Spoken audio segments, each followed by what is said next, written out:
Jeff Johnston, a vendor. I met Jeff years ago on the Mount Rainier Scenic Railway, one of their fan trips. And we were off the train watching 3 locomotives pull the train past us. Lots of noise, lots of smoke and so on. And as it roared past us, I panned to watch the rear of the train as it moved past us. And immediately I'm looking right in the face of Jeff Johnston, who was there also videotaping it for some of the productions that he makes of mini train events in the Northwest. Jeff is a video producer and hosts an RV show called RVing Today, a television program, which is the first thing I saw on the television in Phoenix when I got there and turned on the TV in my room. And there's Jeff. Anyway, he's going to talk to us tonight about his book on the modeled act casting, Shay Handbook, and some other things that he's been doing lately. He's going to bring it all up to date for us. So Jeff, we're going to turn it over to you. And thank you for being here. Thank you, Russ. Yeah, it's a pleasure to be here. I hope that what I have here is worthwhile information for you guys. Like Russ mentioned, I was the author of the MDC Shay Handbook, which first came out in 1997, and the second printing was 1998. Both of those sold, well, the second printing had sold out very quickly. And these things, what amazes me is how I've seen these on eBay going for in excess of $100. And that just seems insane to me, but I watched that for an awful lot of years. And today, well, I just recently, a little earlier this year, decided it was time to come up with a second version of that, an update, so to speak, because that was 97, 98 was, what, 30 some years ago. And suppliers, manufacturers of aftermarket products and so on have all changed. Some of them passed away, some just simply got out of the business. So we come up with I come up with a new version that was published a little bit earlier this year. And Russ, I believe this would probably be the time for me to start my screen sharing with the PowerPoint. Yes, go ahead. Okay. All right. Well, see what we can do here. Okay. The title, pretty obvious, nothing fancy there. MDC Shay Handbook. The book started with this article back in January 1991, Railroad Model Craftsman. I did a 2-part series on building and detailing the MDC Shay. This one was a narrow gauge, and the article went over so well that a publisher, Dave Rigmeyer, contacted me after the article came out and said, how about doing a book on the Shay, and you don't have to worry about a certain amount of page length to fit in the magazine, which I thought seemed pretty good. And if you look at the spark arrestor on this one, for example, and it looks a little familiar in shape, I made that spark arrestor by shaping it over the top of a AA battery, the positive end, which gave it that kind of a dome shape, and that worked pretty well. But this was really early in my working on locomotives and so on. Okay. All right, where's the next? Okay. Just click directly on the slide. Okay, there we go. Yeah. There you go. Anyway, this was turned into part 1. The article was so involved that there had to be part 2, and they only had so many pages per magazine for it. This is the cover of the original book. I never did care much for that because they took the beautiful shot on a 4x5 large format camera photo, and it came out awfully muddy like this, like you can barely see the details and so on. But I guess that's what happens sometimes in printing, publishing. So the new book is little bit easier to see, but it's similar content. And it has, in essence, it is an update, but it has the same content as the original book, with the exception of the updates on suppliers and so on, parts availability. And there are also a few more color photos in there of people's finished products. When I started the book, I, among other things, I dug both of the locomotives out of my storage box. And since I hadn't even seen these things in 20 years plus, I was real pleased to see that they weren't covered up with mold or grime or bugs or anything like that. And those, by the way, are the two of the Reeboks replacement boxes that I regret that those guys are out of business now. But boy, they do a nice job of protecting the models. And the new book contains pretty much all the pages of the old book, like I said, that have all the driveline detailing, finishing, fine-tuning.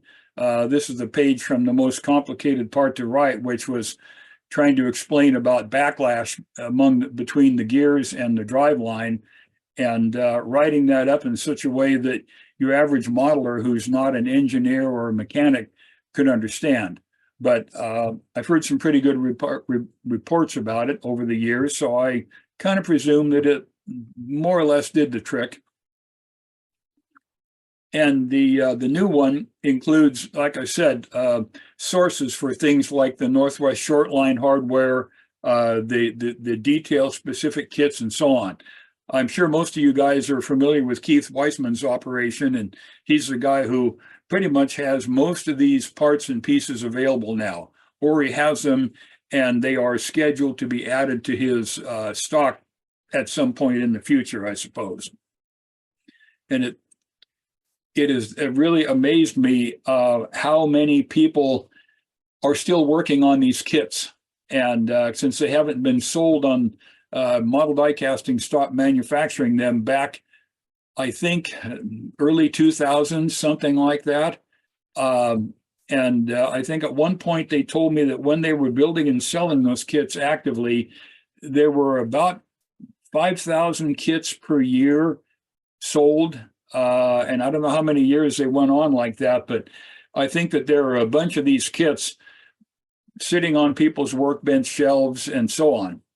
And, residing in swap meet boxes and whatnot. So there's still, for people that are still modifying them into ON3, SN3, and so on, there's still a lot of the raw material out there. But doing the Shay book kind of inspired me to finish up a project that I started many years ago, which was the Vintage Steam Locomotive Handbook.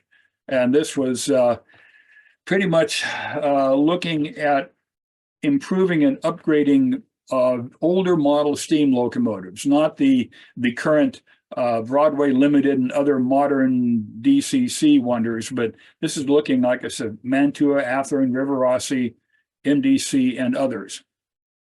And the book is assembled pretty much like the Shay book, in that it has chapters dedicated to specific locomotive models and brands.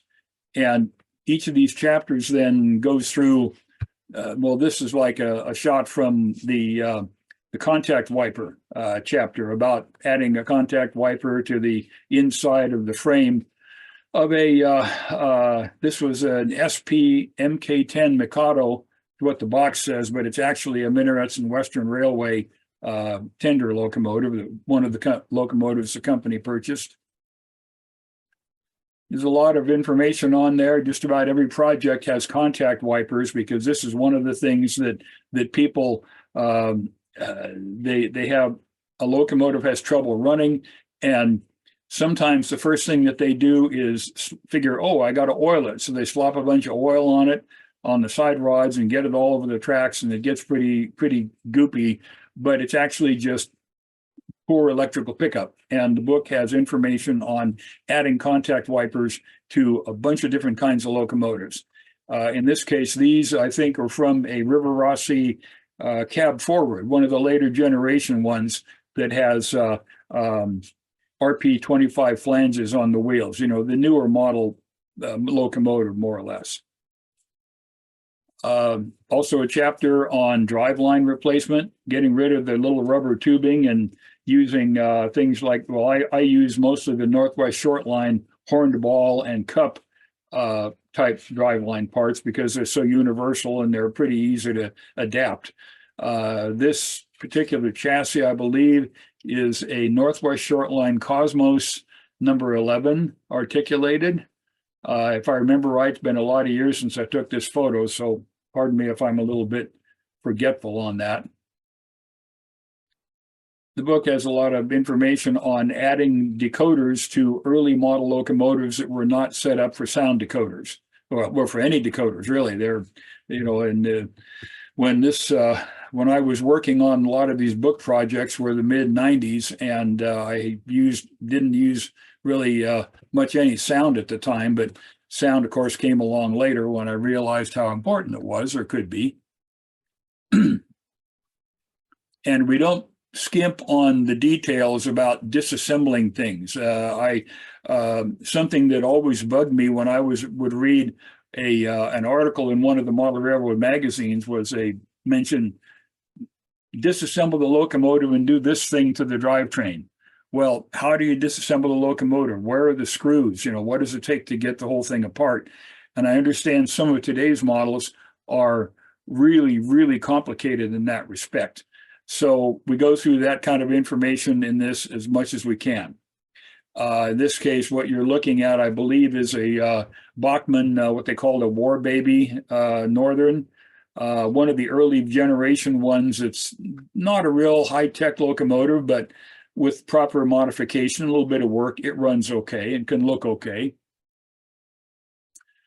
We include information, like in this case, about this was is the Athearn Genesis Series Mikado, and in this case, we're looking at how to do a test on it with the power pack and other equipment in order to check the operation once everything gets buttoned back up and the model is put back together. So if there's something wrong, you can fix it before getting the whole thing packaged. Front couplers seem to be a challenge on a lot of the earlier locomotives. I don't know how the latest ones are doing, but the manufacturers seem to have thought in those early days that front couplers were not important, or they would have a dummy coupler up there. So every chapter that this pertains to will include information about how to open up the pilot as needed, in this case using a jeweler's saw to cut open the pocket, and then add whatever is needed to be able to mount an honest-to-God coupler pocket to be able to use a KD or the coupler of your choice. In this case, here we got a little 20 thousandths plastic shim on the back to help level up the pocket. And this was the War Baby, the Bachmann semi-streamlined. Again, it's usually not difficult. It just takes a little bit of work to get these things installed. We go into details like using, the fact that the couplers, this particular type of KD pocket has a thin side and a thick side, and depending on which way you turn the pocket, you can raise or lower the coupler a few thousandths of an inch if that gives you a better alignment with the proper coupler height. And here we have the similar coupler with the pocket with the thick side on the top side. And this is not rocket science, but something that I think people don't really think about sometimes, depending on the amount of experience they've had working on this type of models. This is my email, SPLCOMWRY, which is conveniently enough Sugar Pine Lumber Company - Minarets and Western Railway at Comcast.net. And the sugarpineshop.bigcartel.com is where I have my book available for sale. I should also mention that I believe probably a lot of you guys knew Dave Clune, the ON3 guy who lived here in Eugene.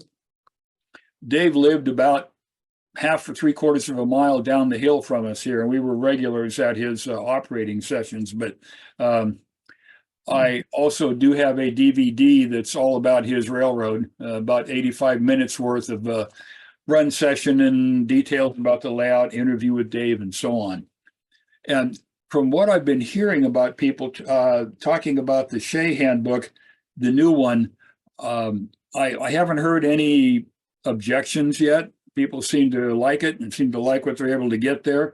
And the fact that they don't have to go on eBay and risk $100 bidding on a book there. Question about the Keith Wiseman, Dave Hoffman detail parts. I believe Dave did the cast firebox and replacement end beams and a few other pieces. I thought that Keith had those, but I'm not aware of who has them right now. Dave Hoffman, I believe, passed away a while back, and his equipment went to someone else, and I was under the impression it went to Keith Wiseman. Maybe that might be one of the projects that he has not quite gotten around to finishing and adding to his stock at this point. Dave passing away was just a real blow, because it, as often as I would see him down there for run sessions and whatnot.